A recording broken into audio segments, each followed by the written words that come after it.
Olá pessoal, graça e paz, tudo bem? Pastor Martinez e mais um vídeo aqui para o nosso canal. É engraçado que às vezes eu trato de um assunto num vídeo e por causa daquele vídeo eu sou obrigado a fazer outros vídeos adjacentes àquele que eu produzi. Eu dei agora recentemente uma resposta ao professor e doutor Nicodemos envolvendo a questão da margarida e o arminianismo. E aí eu mostrei lá o breve catecismo de Westminster, mostrando que o ser humano não tem livre-arbítrio na cosmovisão calvinista. E aí choveu de perguntas e de questionamentos sobre esse assunto. Então, eu vou fazer dois vídeos, um agora e depois, quando der tempo, o outro. Um falando sobre a visão dos pais da igreja, mas prioritariamente Santo Agostinho. E eu tenho inclusive esse aqui em PDF, eu mando para você se você quiser. Santo Agostinho, Patrística ou Livre-Arbítrio. Porque esse mesmo Agostinho que defendeu o livre-arbítrio depois vai negá-lo. Que ele aí vai dar toda o alicerce para a criação do calvinismo. Calvino cita nas Institutas mais de 400 vezes o nome de Agostinho. Então, na verdade, o calvinismo deveria chamar agostinianismo e não calvinismo em si, porque Calvino apenas sistematizou o que o Agostinho Velho escreveu. E aí criou esse sistema de doutrina chamado calvinismo. Quero dizer que o mesmo problema que nós protestantes temos, os católicos também têm. Lá no catolicismo chama tomismo e molinismo. Aqui no protestantismo chama calvinismo e arminianismo, tá bom? Eu não sou de nada, eu sou de Jesus. Não, você só é um bobinho que não estudou o assunto.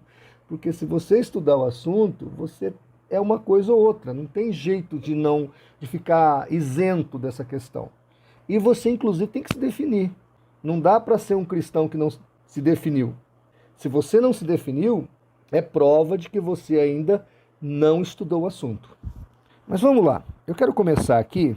Eu achei isso aqui num livro chamado O que Cria os Primeiros Cristãos. Depois, se eu achar o livro, eu ponho aí na descrição do vídeo. Eu tirei essa informação então deste livro. É uma citação de Metódio, um mártir cristão do século II.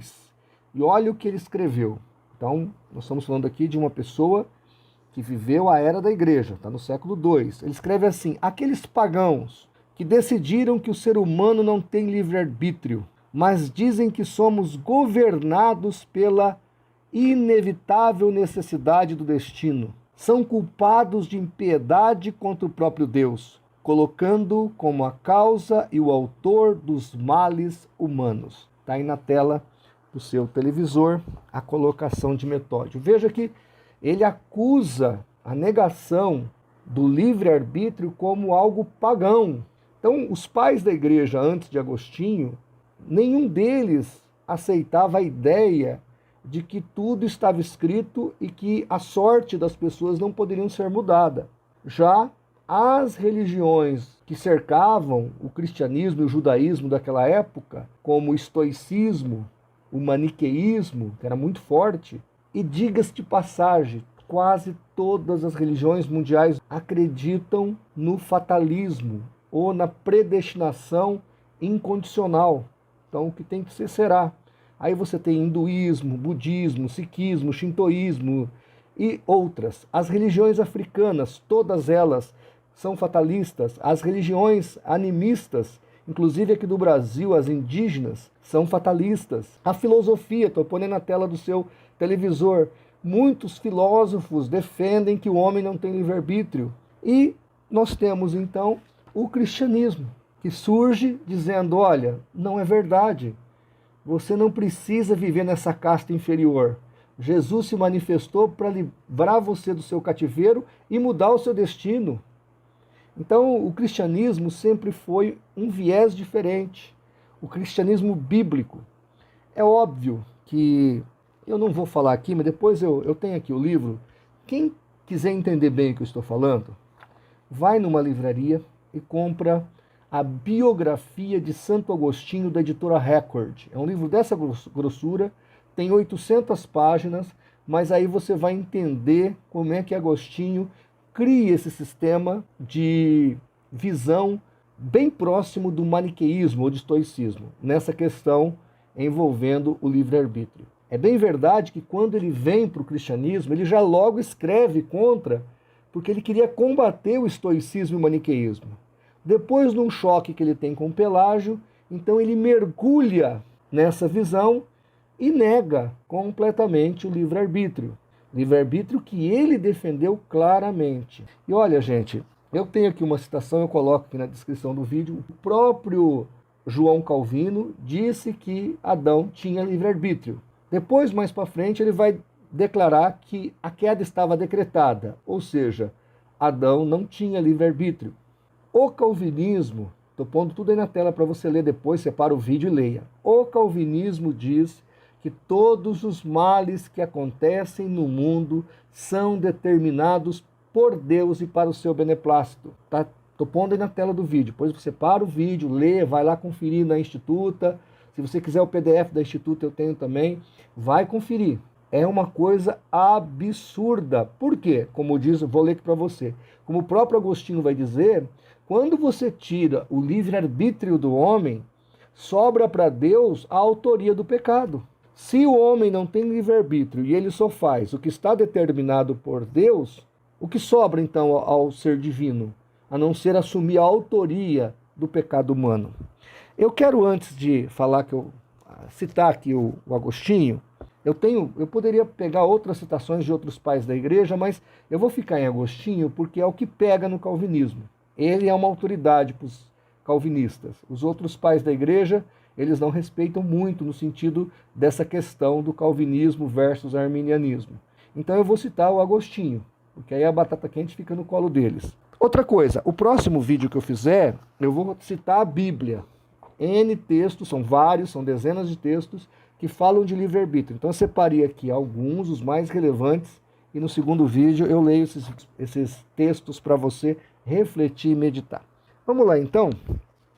Santo Agostinho se converte, vem do maniqueísmo, do estoicismo, e ele então começa a sua teodiceia na fé cristã. Eu sinceramente tenho minhas dúvidas até que ponto Agostinho foi um bom crente ou não foi.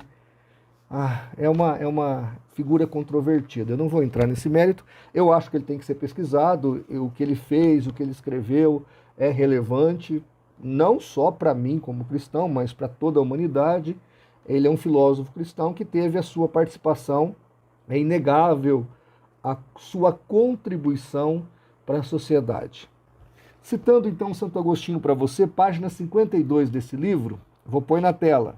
Ele diz o seguinte: portanto, não há nenhuma outra realidade que torne a mente cúmplice da paixão, a não ser a própria vontade e o livre-arbítrio. Ele está deixando claro que o homem tem o livre-arbítrio e que, devido a isso, ele é envolvido nas suas paixões. Tá certo? Gente, eu estou deixando claro aqui que é Agostinho falando de livre-arbítrio.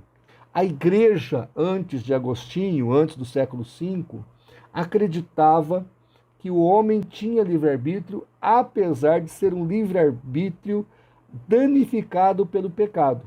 Mas ainda assim era um livre-arbítrio. Ok? Outra citação de Agostinho na página 69 do seu livro. Eu cataloguei aqui algumas ideias, então eu estou passando para você.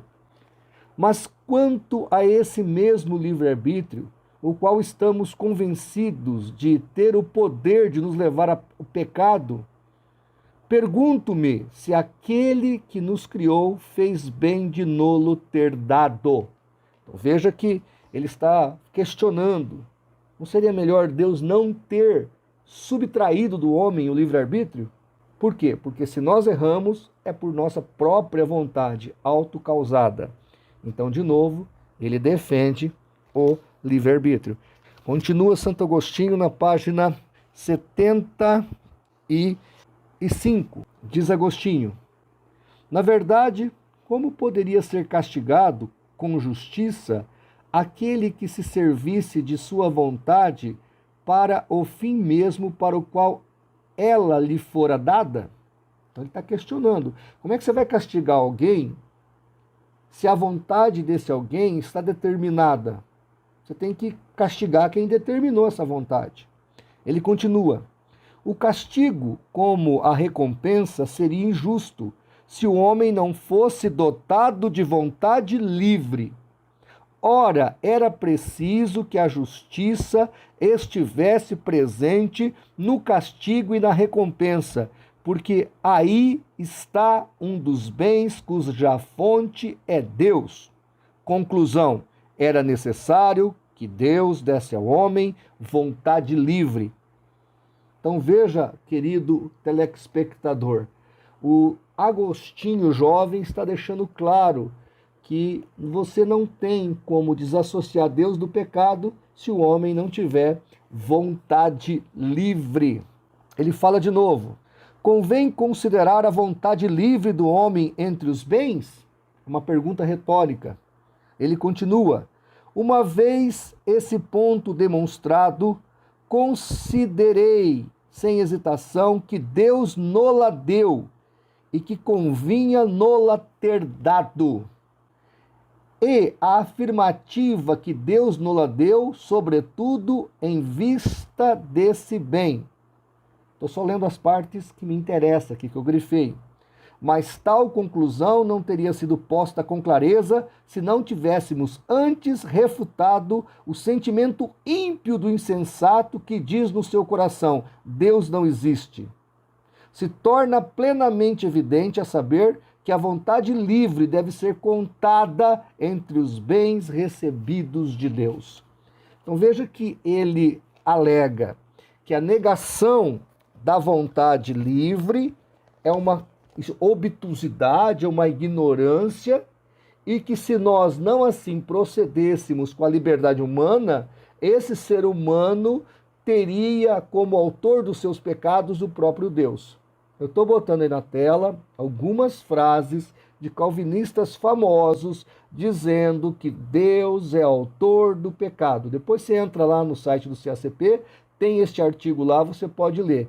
Eles afirmam categoricamente que Deus é autor do pecado. Por quê? Porque se o homem não tem livre-arbítrio, logo ele é realmente o autor do pecado. Então, gente, Agostinho, ele cria piamente que negar o livre-arbítrio era jogar nas costas de Deus o pecado da humanidade.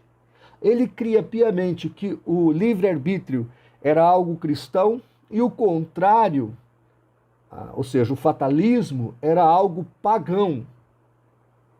É preciso que nós entendamos isso.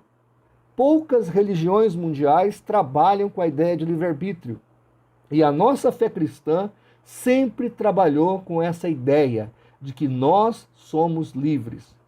Então, qualquer outra jactância, consideração para negar o livre-arbítrio não é histórico, não faz parte da história da igreja, pelo menos dos 5 primeiros séculos, antes de Agostinho, né? E não é bíblico. Eu vou mostrar no próximo vídeo. Então, gente, explicado isso, quem quiser o PDF, pode me chamar aí. Eu mando para o teu zap, não mando para o e-mail, gente, eu não gosto de mandar para e-mail, não me peça para imprimir o livro. Eu tenho aqui, é domínio público essas obras, né? Eu tenho o PDF, eu mando para você, mas você tem como subir aí no teu zap, para o teu e-mail depois, mandar imprimir, é uma coisa com você. Mas confira. Muito obrigado. Se gostou, compartilhe, curta e ajude-nos a fazer pela verdade o que as seitas fazem pela mentira. Tá bom? Um abraço, até o próximo vídeo.